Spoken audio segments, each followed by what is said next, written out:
যারা নরপিশাচ। আমরা উপজেলা নির্বাহী অফিসার ও মাননীয় সংসদ সদস্য আলহাজ দাদা ভাইয়ের দৃষ্টি আকর্ষণ করছি, আপনারা অনবিলম্বে পুলিশকে অবহিত করুন এবং উক্ত দাবির বিচার আমরা যেন পাই সেই ব্যবস্থা আপনারা করবেন। আমরা এখানে উপস্থিত হয়েছি, এখান থেকে চলে গিয়ে এটা শেষ হয়ে যাবে এটা আপনারা ভাববেন না। আজকে এসেছি, কালকে আমরা হয়তো আপনাদের দেখবো, কালকে যদি না হয় আমরা আবার আসবো।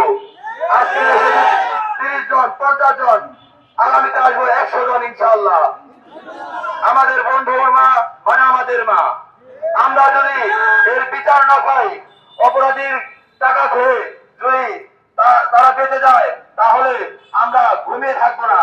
আমরা উপযুক্ত বিচারের দাবিতে আজকে এসেছি, আবারও আসবো।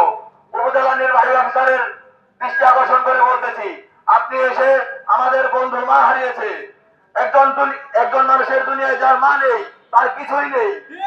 আপনি নিচে এসে আমাদের বন্ধুকে সান্ত্বনামূলক বক্তব্য দিয়ে আমাদেরকে সান্ত্বনা দেবেন বলে আমি আমার বক্তব্য শেষ করছি। আসসালামু আলাইকুম।